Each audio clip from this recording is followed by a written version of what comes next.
বাংলাদেশের সবচেয়ে বড় সমস্যা সীমাহীন দুর্নীতি। স্বৈরাচারী সরকার এই দুর্নীতিকে বিশ্বের শীর্ষস্থানে নিয়ে গেছে। দুর্নীতির ফলে শুধু যে সবকিছুতে অবিশ্বাস্য রকম ব্যয়বৃদ্ধি পাচ্ছে তাই না, এর ফলে সরকার ও জনগণের সকল আয়োজন বিকৃত হয়ে যায়। সরকারের লক্ষ্য, নীতিমালা, প্রাতিষ্ঠানিক আয়োজন, সরকারি কর্মকর্তাদের দায় দায়িত্ব যা কিছু কাগজে লেখা থাকে তার সব কিছু অর্থহীন হয়ে যায়। দেশ চলে অলিখিত আয়োজনে।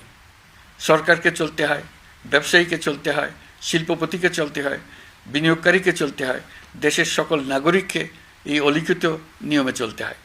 নাগরিককে এই অদৃশ্য জগতের সঙ্গে মোকাবেলা করে টিকে থাকার বিদ্যায় পারদর্শী হতে সাধনা করতে হয়। দৈনন্দিন জীবনে টিকে থাকা এবং সাফল্য অর্জনের জন্য একটা নতুন ভাষা আয়ত্ত করতে হয়।